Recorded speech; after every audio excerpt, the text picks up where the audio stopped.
Bonjour, je suis ravi d'être avec vous pour vous parler et surtout comprendre quels sont les enjeux de la durabilité dans le secteur immobilier. Je ne vous apprends rien si je vous dis que le secteur immobilier représente pas moins de 39% des émissions globales de CO2 et 44% des énergies consommées en France en 2021. Cette tendance ne va faire qu'augmenter si rien n'est fait dans ce sens. Et l'appel des 11 000 scientifiques, l'accord de Paris et la COP26 ne font que confirmer l'urgence d'agir pour limiter ces changements climatiques. En plus d'avoir un impact positif sur les générations à venir, une stratégie durable d'investissement profite à ces investisseurs sur le long terme et nous allons voir comment. Pour cela, abordons ensemble trois thématiques autour de trois grandes questions que vous pouvez vous poser. Quels sont les risques en matière de durabilité? Il nous paraît très important de les appréhender et de les comprendre correctement pour mieux les contrôler.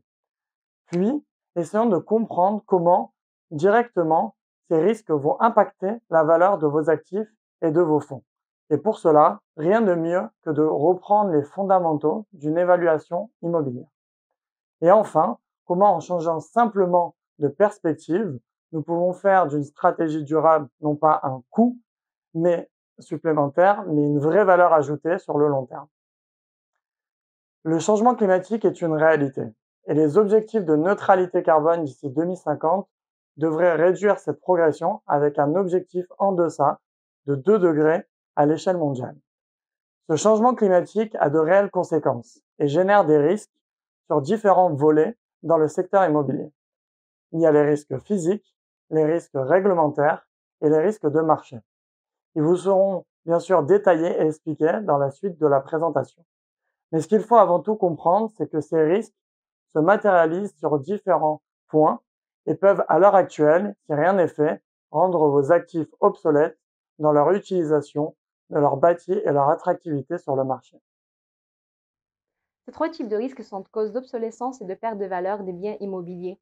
Mais avant de parler obsolescence, c'est important de bien maîtriser les constituants de ces risques. Commençons par les risques physiques ou naturels.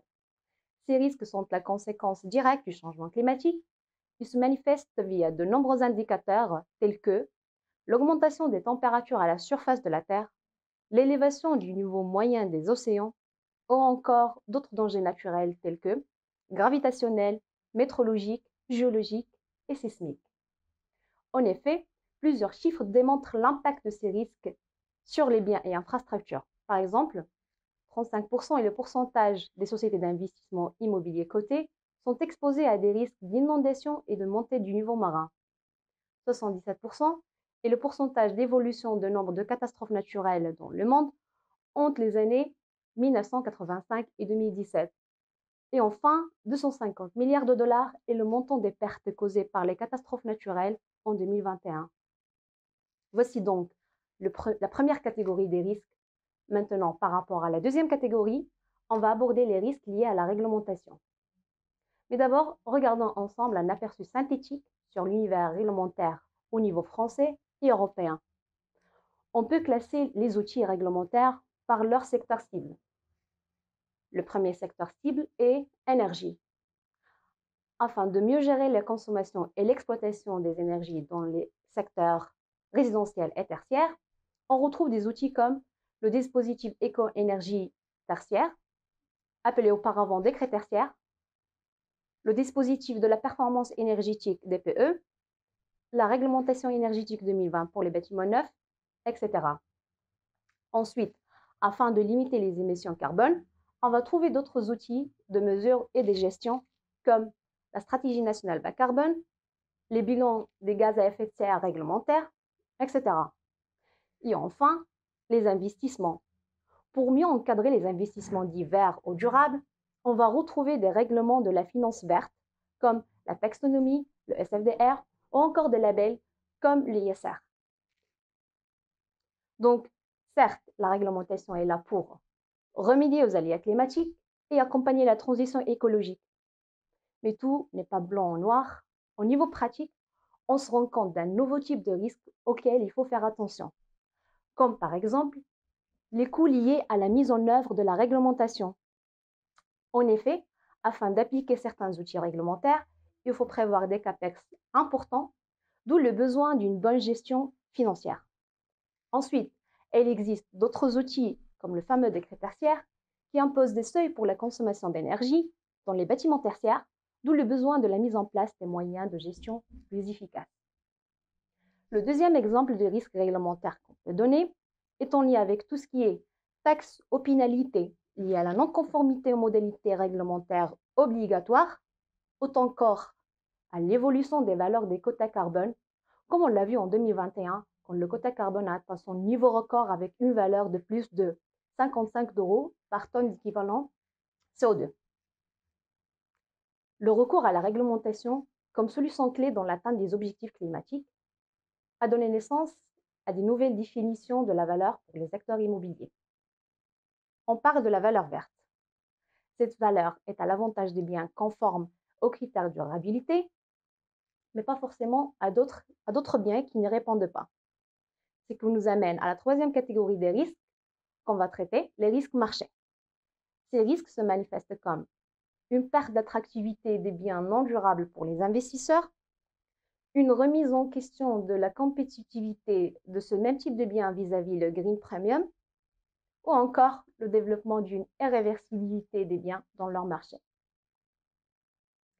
Les solutions pour pallier à ces risques peuvent sembler évidentes, mais le plus important est de bien appréhender les notions de l'immobilier durable et surtout de bien comprendre les vraies raisons derrière si l'on souhaite vraiment répondre aux challenges climatiques correctement, tout en préservant l'ensemble des valeurs économiques, environnementales et sociétales de l'immobilier. Vous l'aurez donc compris, de nombreux paramètres contribuent à l'obsolescence d'un bien. La réglementation, les caractéristiques intrinsèques du bien, le marché ou encore son environnement. Nous allons maintenant nous concentrer sur l'impact de cette obsolescence sur la valeur du bien. Pour cela, nous allons l'illustrer par la méthode DCF, méthode prédictive et transparente, qui détermine la valeur de marché par les flux de trésorerie futurs actualisés.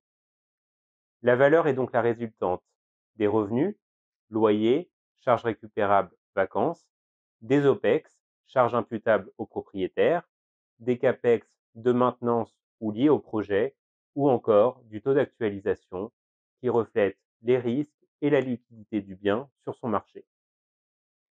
Les risques d'obsolescence peuvent ainsi dégrader ces paramètres, avec par exemple une augmentation de la vacance due à une attractivité moindre de l'actif par ses potentiels occupants, une augmentation des charges non récupérables liées aux pénalités de non-conformité réglementaire, ou encore des CAPEX additionnels liés aux nécessités de repositionnement de l'actif afin qu'il soit en adéquation avec son marché.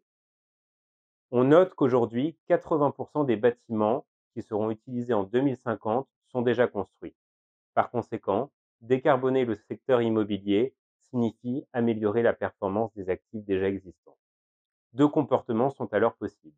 Adopter une gestion défensive, voire passive, menant à une obsolescence naturelle du bien et donc à une dépréciation de sa valeur. On parle alors de brown discounting. Au contraire, adopter une gestion proactive pour optimiser la résilience et la durabilité de l'immeuble, cette deuxième approche mène à une valeur verte. En effet, des études réalisées en interne, mais également des études externes, montrent l'impact positif d'une gestion proactive sur les paramètres d'évaluation du bien, voire du portefeuille. À titre d'exemple, nous notons que les certifications peuvent augmenter de 22% la valeur locative d'un bien, de 6% la liquidité locative et donc diminuer la vacance, augmenter de 22% l'appétit des investisseurs et de manière plus générale, augmenter de 15% le prix de vente. Une bonne gestion permet ainsi de transformer les risques liés à l'obsolescence d'un bâtiment en opportunités. Mais pour cela, il faut maximiser les qualités intrinsèques des bâtiments, maximiser la performance de leur gestion et de leur exploitation, mais également la qualité de leur utilisation. Autrement dit, il faut optimiser les critères ESG. Mais tout ceci a un coût. Sans investissement, nous observons un brown discounting.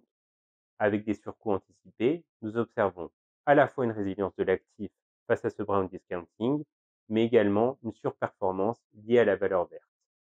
Afin d'optimiser ce retour sur investissement, les gestionnaires doivent déterminer leurs objectifs en ligne avec la réglementation et leur politique ESG, auditer leur portefeuille ou actifs actuels et enfin, mettre en place un plan d'action stratégique.